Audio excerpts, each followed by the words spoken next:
This will be a day long remembered. Now I am the master.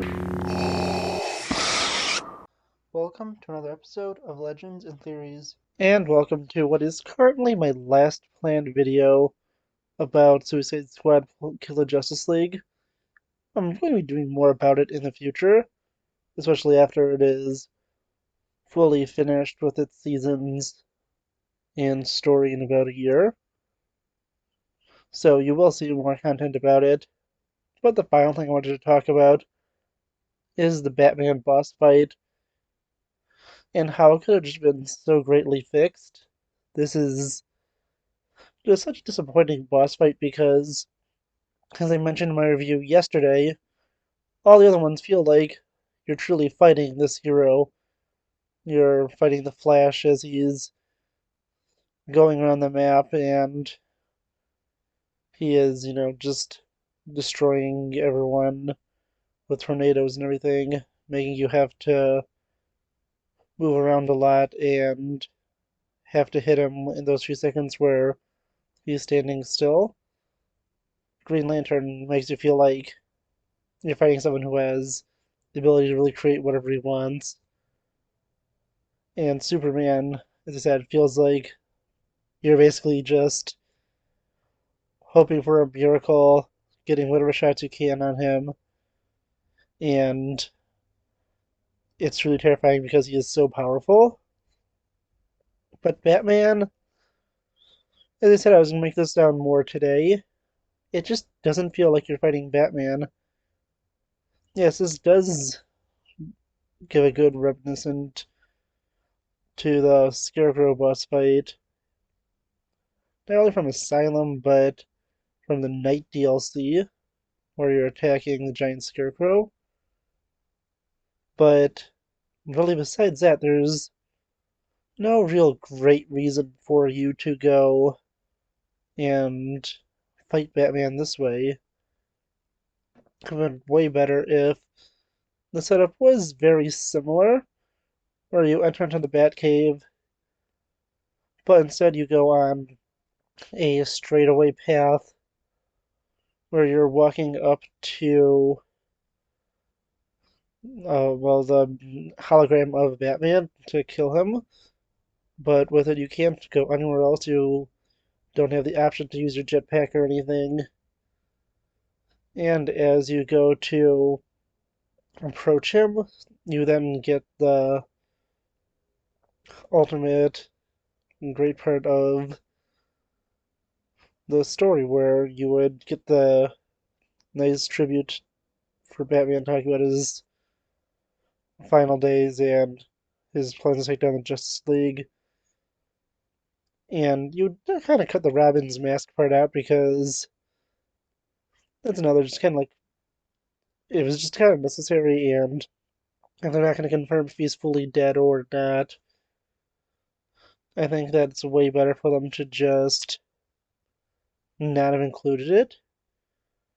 But going to the boss fight, I think that you have basically everything besides that little change of you walking directly up to try and take out Batman be the same. And you do the fear guessing, but you're just having to go and expunge the fear gas from the room. And then the boss fight will be in sort of a different setting. You would actually have to do it in where we have to fight Batman in a full-on Predator encounter where you're on the other side. And it would be benefiting people who play the Arkham games since they know how Batman operates in a Predator encounter, but also will be able to walk you through good enough if you have never played. And I think that this would be a great way to do it for honestly just many reasons.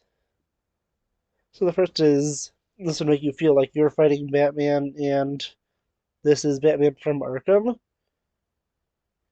And I'll go through the specific way I would do it in just a second, but it also just gives you so many other great things for the setup here, you get to see how Batman is going to be attacking if you know how Batman plays in those games, and you'll be able to counter him in specific ways, which I'll be mentioning in just a moment. But I think this is just a great way, and it'll give you the complete terror factor of Batman coming out of nowhere as you fight him off. And for this section, I think that you don't have access to your jetpack or jump or grapple or speed force or anything else that other characters will get, and you're fully having to use grenades and guns to stop him. Make it feel truly like it's a predator encounter and you're just the poor suckers you were going up against in all the other Arkham games. For the setup, I think that the best way to do it is to have these different phases you'll do it through. Now, there could be other ways, but ideally, I would say you would have to first unlock something. I'm not sure if they have it in the game, since I've not unlocked all the stuff yet, but I would say you should get the landmine as an option where it could either be detonated by yourself or when an enemy gets to close proximity, and you use that to take out all but one gargoyle. And for that, you go and could either do it, destroy it immediately, or try to deal some damage to Batman, but he could use a disruptor to disable it, making you have to do another method. Again, I'm not the game designer, so I don't know exactly how this would go, but you have to use a method of maybe getting a counter shot on Batman or something else to get more grenades, and that'll make things harder for you if you decide to wait to try and use it on Batman, but uses a disruptor instead on it. Or you could just go for a simpler strategy, destroy all the gargoyles and take that damage from him later on. And then after you do that, you would have to focus on taking out grates so he could stop hopping out in front of you. And finally, once all methods for him to hide are done, you have to fight him in a combat encounter where you mainly have to use, well, not only your guns, but I think it should be interesting if he could disable your guns every few minutes in the fight. So you have to use your melee attacks on him. And after you do this, you could go back to using guns after a cooldown period. I think it's just be such a better way to fight Batman. I think if you truly feel like you're fighting Batman and combine the best of both sections, where you have to start out in a Predator encounter and slowly take out his options to do Predator-based attacks. And once you've done that, you have to fight him in a combat encounter where the more hits he gets on you, the more of his special moves he could use. And I don't know fully how they would be able to do this, but I still think it would be super interesting to do, and it's something that I honestly love to see. And then finally, I think that the ending of the section will actually be an interesting way. I'd say that when you go in to destroy the gargoyles, it goes down to this point where there is one remaining that you don't destroy, and from that, Batman, knowing he can't just hide on one gargoyle, goes to the vent section and then the final combat section. And then I would actually have Batman do something that I think would be smarter to do, is realize that he isn't going to win in this situation, and with the fact that you have to take him alive for this, so Lex Luthor could create the gold kryptonite, I would say that to actually throw a concussion bomb in like a quick time event to go and fight and defeat Batman. He tries to escape through this final gargoyle and use that to get to the exit of the Batcave. But you toss the grenade and it's not gonna be a super hard quick time event, but use it to blow the gargoyle and knock Batman out. And then taking him prisoner, you're able to go and fight Batman in a, more traditional boss fight that makes you feel like you're fighting Batman. And this would ultimately be just a big problem fixed. You would also have to find a way to have a nice death for Batman if they have to kill him off. At least, for the time being, we're not gonna be considering if he is actually alive or anything like that. But I think that would be the ultimate best way to go and do it. But yeah, I want to know what you think. Do you think this is a better boss fight method?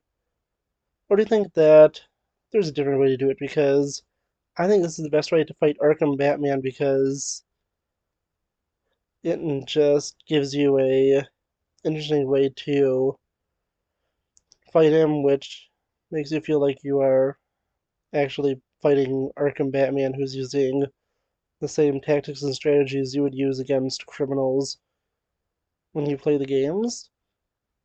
And yeah, honestly, I think that this is the best way to do it.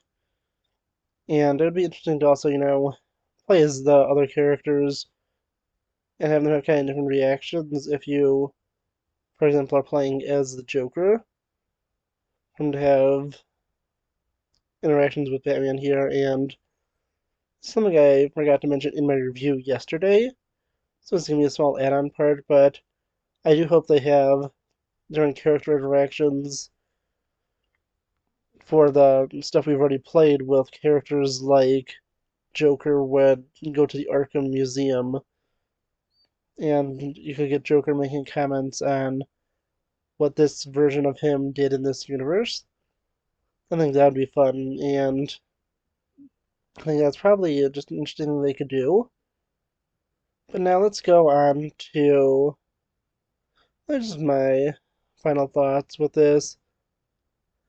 There's obviously no way I can figure out a way to fully fix the fact that they needed Batman to die in this. I don't think maybe the best way is to have Superman execute him for failing Brainiac, and but I'm not really sure. I know they want him to die some way, but I think that he has to have his, final death, like I mentioned in my theory a few days ago. But I want to know what you think. How would you design the Batman boss fight? Do you think this is a good idea, or do you have a better one? Please let me know in the comments, and I'll see you in the next episode of Legends and Theories. Thank you for watching this episode of Legends and Theories. Please subscribe, like the video, share the video, leave a comment, check out the video on screen, and may the Force be with you.